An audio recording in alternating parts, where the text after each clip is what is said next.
श्रीमान वेंकटनाथार्य कवितार्किक केसरी वेदांताचार्य वर्यो मे सन्निधत्तां सदा हृदे श्रीवासरंग परकाल मुनित्रयाप्त लक्ष्मात्मरक्षणयतिद्युकागमान्तम् आचार्य भक्ति परिपूत मनर्गशीलं गोपाल देशिक मुनिं गुरुमाश्रयामः व्यासं वसिष्ठ नप्तारं शक्ते पौत्रमकल्मषं पराशरात्मजं वन्दे सुखतातं तपोनिधिं व्यासाय विष्णुरूपाय व्यासरूपाय विष्णवे नमो वै ब्रह्मनिधये वासिष्ठाय नमो नमः.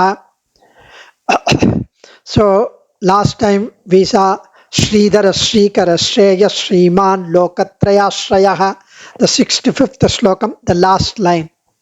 So he is the Shriyapati and Mahalakshmi is called Vishnu Patni. So in this session we are going to have the next slokam. Swakcha Swangasatanando Nandirjyotirganeshwaraha Vichitatma Videyatma Satkirti Chinna Samshayaha. Actually, the namas, the Vishnu Sahasranamams, remind us only of the qualities, the Kalyana Gunams, known to us from other Shastras, as in the case of mantras. So, the qualities are very many. So, what we know as gathered by rishis, we are enjoying. So, the Namo Bhagavate Vasudevaya is the 12-syllabled mantra. A name becomes equivalent to the mantras or the Ashtaksharam or the Namo Vishnave, the 6-syllabled. So, all these names have got such potency, have got such great power enshrined within the name. So, it gives us all the benefits like the mantrams. So, the Vishnu Suktam says Namaschit Vivaktana. So, it bears out the potency of a single name completely.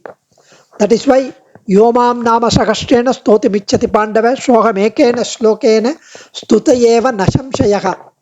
Even one name is enough. Even one name is enough, he says. Krishna says. So that is why we need to understand that Krishna mentioned that even one name is adequate for him to be pleased.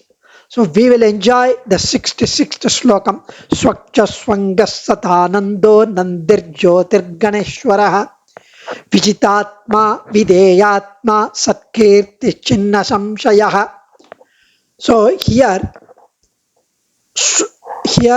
what we are enjoying is the Vijitatma Videyatma. Swaksha Swanga Satanando. Swaksha means the beautiful eyed. His eyes are so beautiful. Swanga, Swaksha Swanga, the lovely bodied. His Divyamangala Vigraham, his divine Tirumeni. The divine body is so lovely, so divine, so blissful. It is transcendental. It is not made of the material which we are having in our body. His is full of Suddha Sattvam, the purest Sattvam. Satanandaha, he is of infinite bliss. Anandaha, Satanandaha, infinite bliss. Absolute Anandam. Nandihi, he who is ever delighted. And Jyotir Ganeshwaraha, he is the Lord of the Jyotir Ganeshwaraha, the lustrous, the shining devatas, shining deities. He is the Lord of the host of the lustrous deities. Vijitatma. His mind has been conquered by the bhaktas. His mind, Perumal's mind, has been conquered by the bhaktas.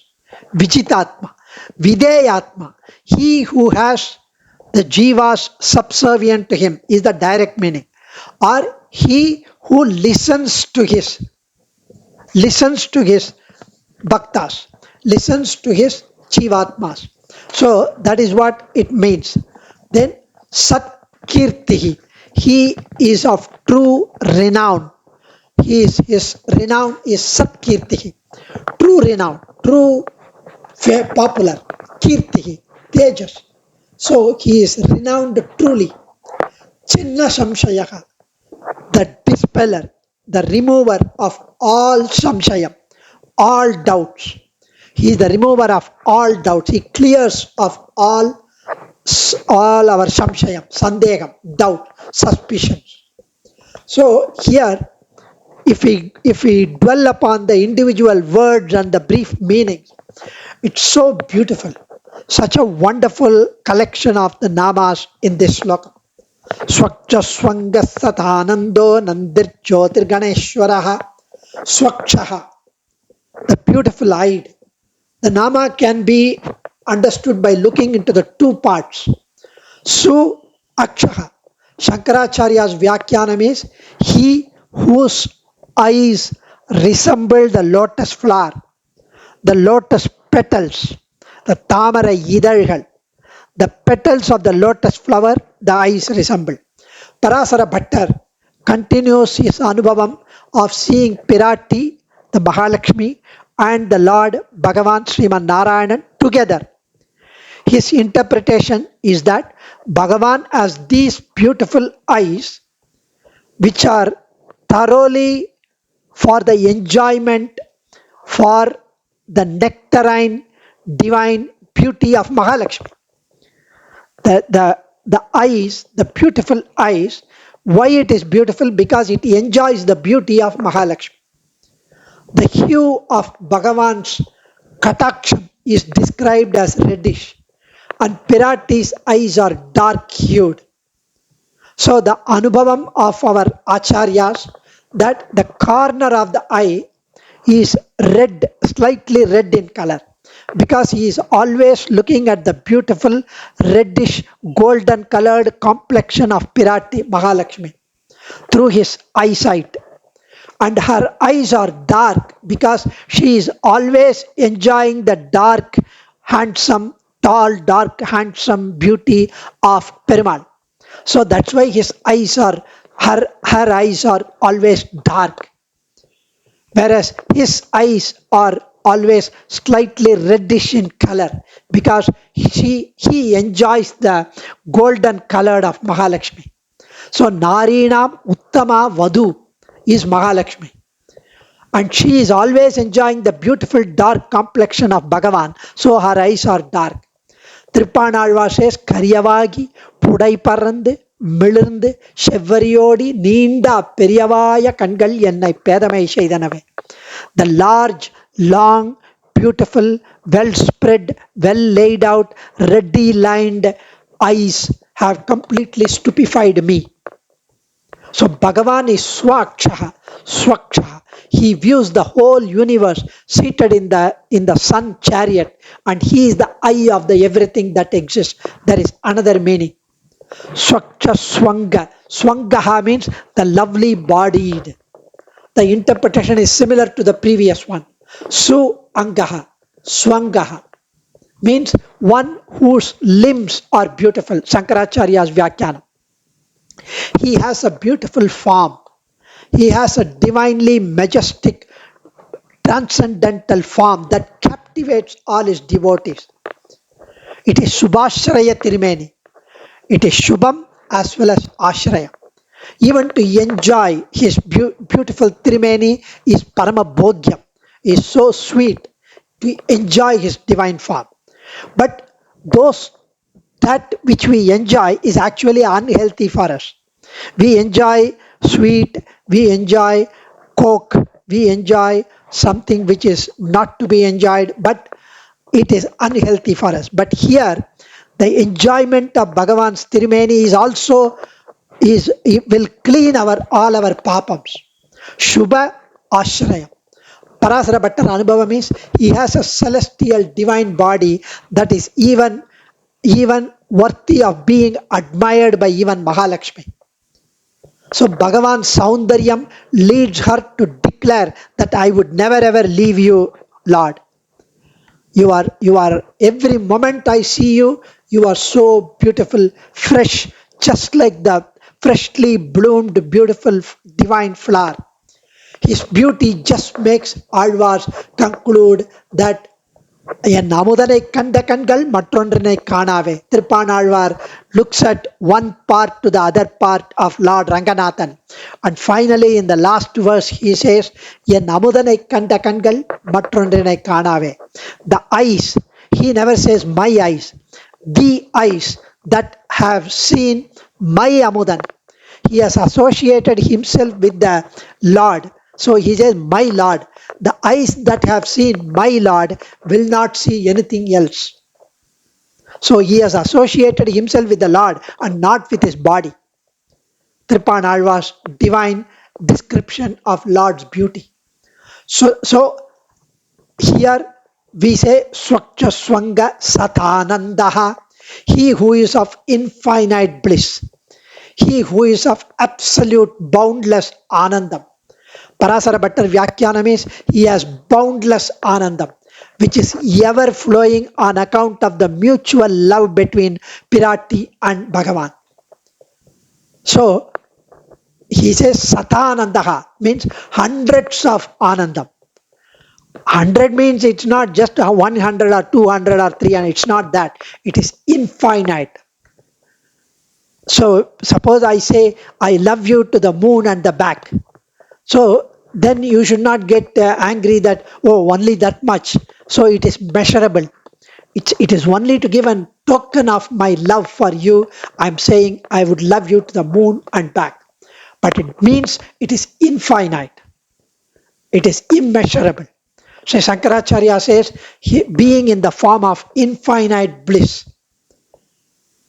So he quotes from the Brihadaranyaka Upanishad. Compared to his bliss, the bliss of all other beings, the Anandam of everything else is only a minutest 1/1,000,000th of a fraction of that Anandam. And so he is Satanandaha. Swakcha Swanga Satanandaha Nandir Jyotir Ganeshwaraha. Nandi. Nandi means he who is ever delighted. He who is delighted. Nandati iti Nandihi. Sri Parasara Bhatta says he is Nandi because he is ever prosperous by virtue of having Mahalakshmi, by having Sri at all times, at all places, in all ways, under all circumstances. He is inseparable association with Mahalakshmi. That's the reason for his constant delight. Shankaracharya says, Paramananda Vigraho Nandihi, one who is the embodiment, the personification, the absolute Rupam of supreme bliss. Swachcha Swanga Satanando Nandihi Jyotir Ganeshwaraha, the Lord of the host of Nitya Suris, the lustrous deities. Who are the Nitya Suris? Or you can say the Lord of the luminaries, the star, the sun, the moon, the Devas, the Indra, Agni, Varunan, every Kuberan, everybody. Or the Lord of Ananta, Garuda, Vishwaksena, and Bhu, Neela Devi, Bhudevi, everyone. The simple meaning of the Nama is he who is the leader of the luminaries, he who is the leader of the Devatas, he who is the leader of the Nitya Suris, he who is the Lord of the universe. Sri Parasara Bhatta says, Adishesha, Vishwaksena, Ananta are all constantly at the service of Bhagavan and Pirati. And because of which they are themselves lustrous, Jyoti. He refers us to Purusha Suktam, Marichinam Padamichanti Vedashaha. Wise men desire to attain the world of radiant souls, Nitya Suris. That is what Marichinam Padamichanti Vedashaha. Wise men, the intellectuals, desire to attain the world of Nitya Suris. Marichi here refers to those who are radiant, Nitya Suris. Jyotir Ganeshwaraha also means Ayarvarum Amarargal Adhipati. Ayarvarum Amarargal are Nitya Suris. Shankaracharyas give the same meaning but interprets Jyotir Gana to the star, to the sun, to the moon, to everybody. Jyotisham, Nakshatranam, Gana iti Jyotir Ganaha. So all the nakshatrams, all the stars, sun, moon, everybody. So Jyotirganeshwaraha Vichitatma Videyatma Satkirti Chinna Samshayaha. Vichitatma. Vichitatma is he who has conquered his mind. Perumal has conquered his mind, obviously. He is not like us. We are not able to conquer our mind. We want to do recite Vishnu Saharanamam, but our mind pulls us towards the television, towards the iPad, towards the smartphone, towards doing everything else other than reciting Vishnu Saharanamam. So that is for us. But he who has conquered his mind is for Perumal because he is Satya Sankalpan. But that's not the artham we need to have here. He whose mind has been conquered by his devotees, by his bhaktas. His mind has been conquered by the bhaktas is Vijitatma. That's the beautiful meaning. Parasara Bhattar Vyakyanam is Bhagavan revels in being conquered by his devotee. Bhagavan enjoys that because here the Sri Bhishmacharya, he was in the side of Kauravas, Duryodhana, whereas Arjuna had Parthasarathi, Krishna as his charioteer. The Yuddham started. The first 2 3 days finished. Arjuna was having upper hand, and Bhishma was actually kind of unable to control Arjuna. So at the end of the day, Duryodhana blames, scolds Bhishma, his Pitamaha. Even though you are on my side, Bhishma Pitamaha, Tata, you are partial to Arjuna because you are always siding on the Panjapandavas.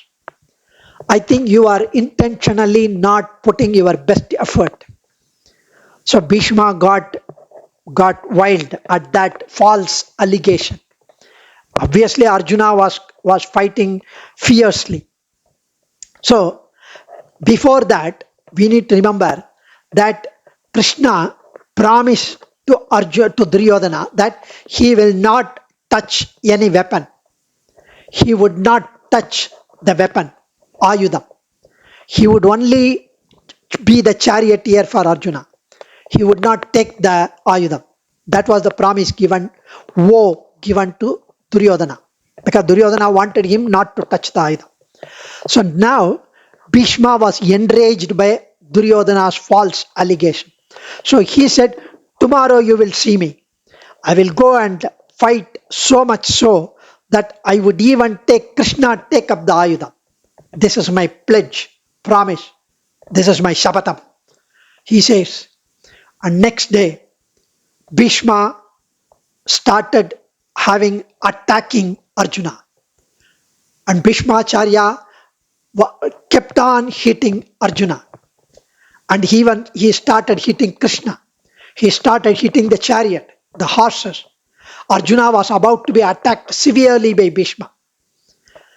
And even the Lord face was hit by Bhishma's arrows. So even today in Triplicane, Sri Parthasarathi's divine face can be seen with a lot of arrow marks on his face.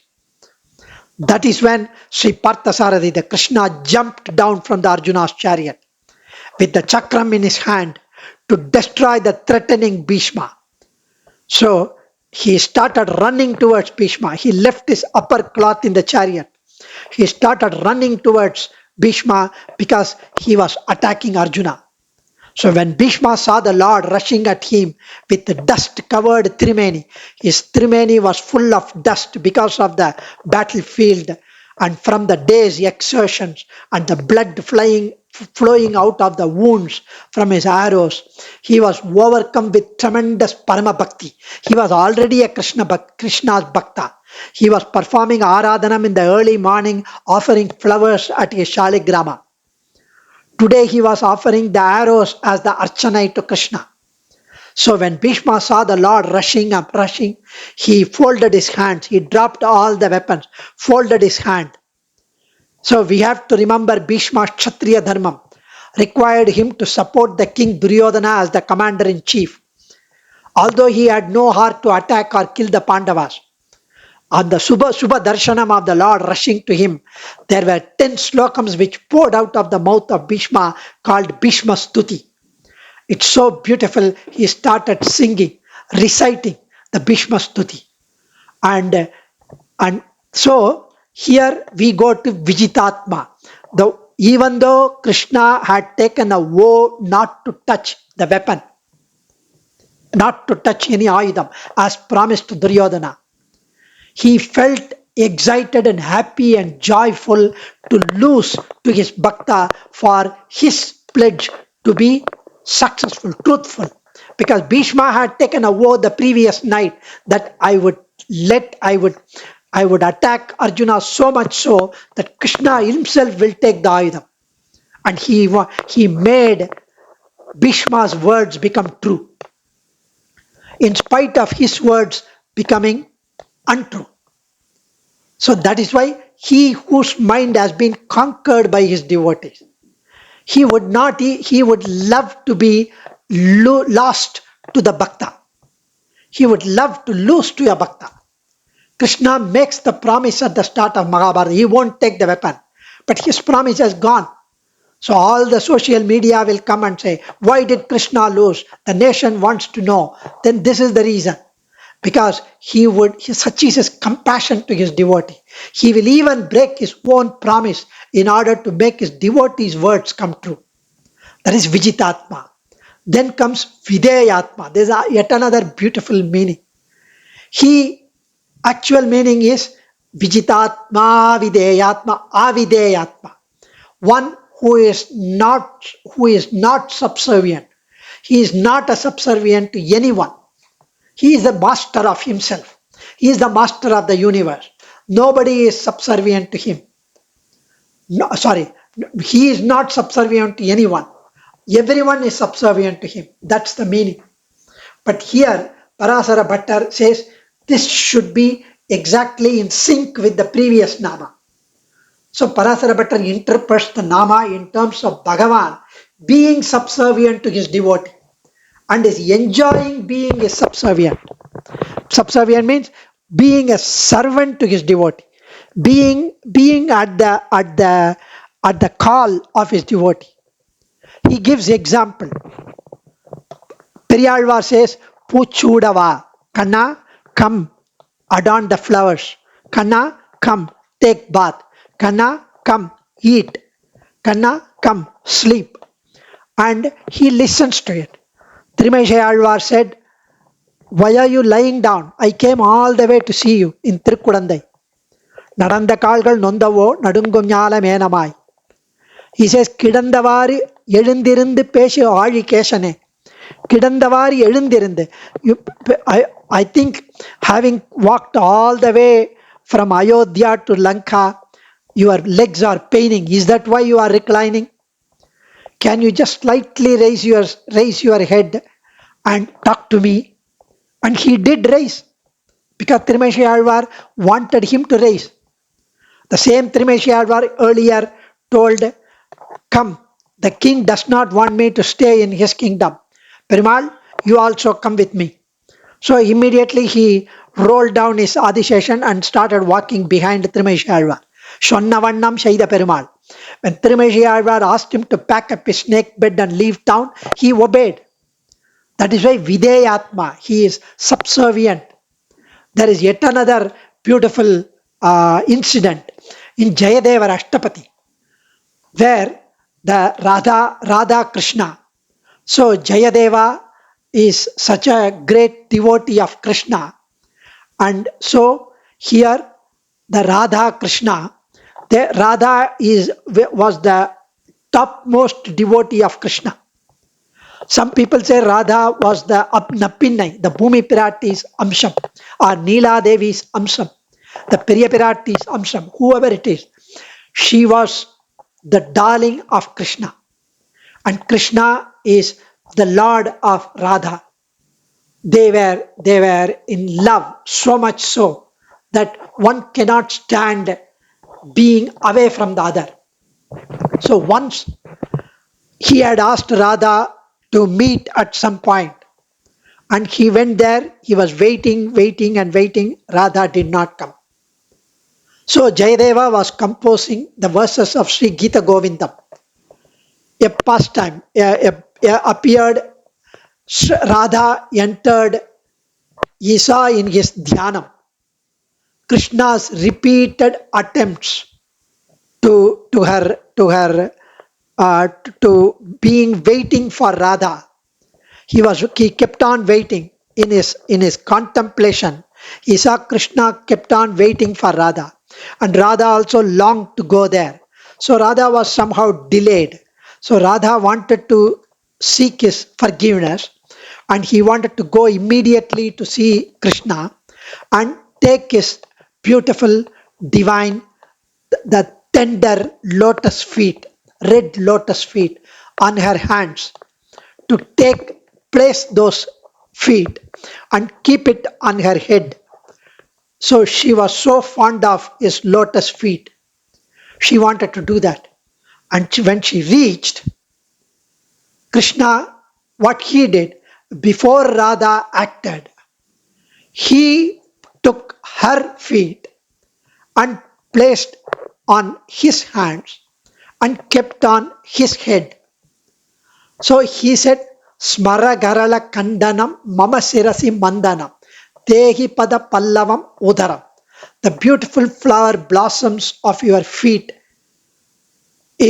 So please, Sri Krishna said, Smara Garala Kanda. So he wrote the sloka as if the Krishna took her feet and placed on his head. Somehow Jayadeva Goswami, Jayadeva did not like, he is the Lord of the universe. He is Sarveshwaran, Sarvashaktan. How could he take the devotees or Radha's feet and keep it on his head? He didn't like. So he threw away the palm leaves, the Valai Chuvadi, and he wanted to redo and edit and change the prose, the poem. So he went to take bath. He told his wife, I'll go have my ablutions and come back later. And what happened? He came back after some time and finished all his Nitya Karmanushtanam, and he wanted to begin to rewrite that episode, that incident. When he was amazed to see that among all the one by one after the other slokam, this slokam was also there, which he tore and threw it away. It was very much there, back in the same position.